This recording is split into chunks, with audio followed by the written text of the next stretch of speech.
Welcome to Warhammer Warscroll Review. Today we'll be checking out the Common Battalion Warscroll, the Kunnin Rukk. Warscroll Review. The Kunnin Rukk can be used to great effectiveness by shooting whole portions of the enemy off the field and by sucking a bit of the fun out of the game with each bucket of dice collected and dumped on the table. It's a Bone Splitters Battalion Warscroll, and it consists of a Savage Auric Warboss and 2 to 5 Savage Aurics, or Savage Auric Arrow Boys.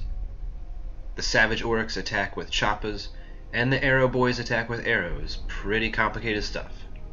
It only costs 60 points and pays for some or all of your battle line requirements, so it is one of the more tax-free battalions. Pick a unit that's 10 inches from the big boss in the hero phase, and it can immediately move, shoot, or pile in an attack. This is extremely versatile and can obviously be used to brutal effects. The Savage Auric Warboss already has a command ability that works well with his Auric followers. Savage Attack is triggered on a 6 to hit and gives them an extra attack. This works well with bows or choppas and has a couple of ways to activate on a 5-up. Focusing on the Savage Aurics can be fun because they either get to pile in an attack or move multiple times in each of your battle rounds. But a maxed out unit of 40 Arrow Boys can easily wipe armies off the board with a turn or two of shooting, as they spit out hundreds of shots. 18 inches is slightly short, but since they are Destruction Warscroll, they naturally have access to a lot of extra movement abilities.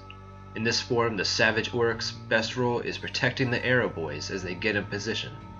Knowing how many attacks to split off can be very important to using the Kunnin Rukk's shooting abilities to their fullest. They can easily take out multiple lightly armored targets per volley. They should be gunning for the enemy's buffing characters and any units that can shoot back at the Arrow Boys.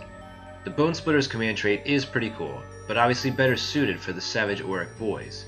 And while Rampaging Destroyers and Ravager are helpful with repositioning Arrow Boys, Savage Boys get the most out of it. None of the Bone Splitter artifacts or command traits really stand out as useful in regards to this battalion, but the +1 bravery from the Savage Trophy could be kinda helpful. Destruction has a pretty good command trait called Bellowing Tyrant that can add +1 to hit to Arrow Boys or Savage Aurics, which is especially helpful for triggering Savage Attack.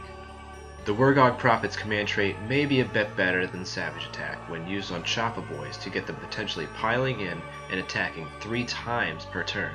Combined with Rampaging Destruction, this gets Savage Aurics dancing around 6 plus D6 inches as long as you don't go in base contact of the enemy.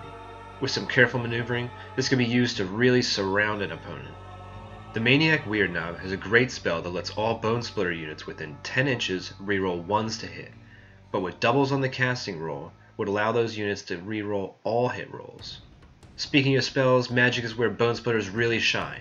The Hand of Gork or Mork can choose one of the Auric units and double their movement.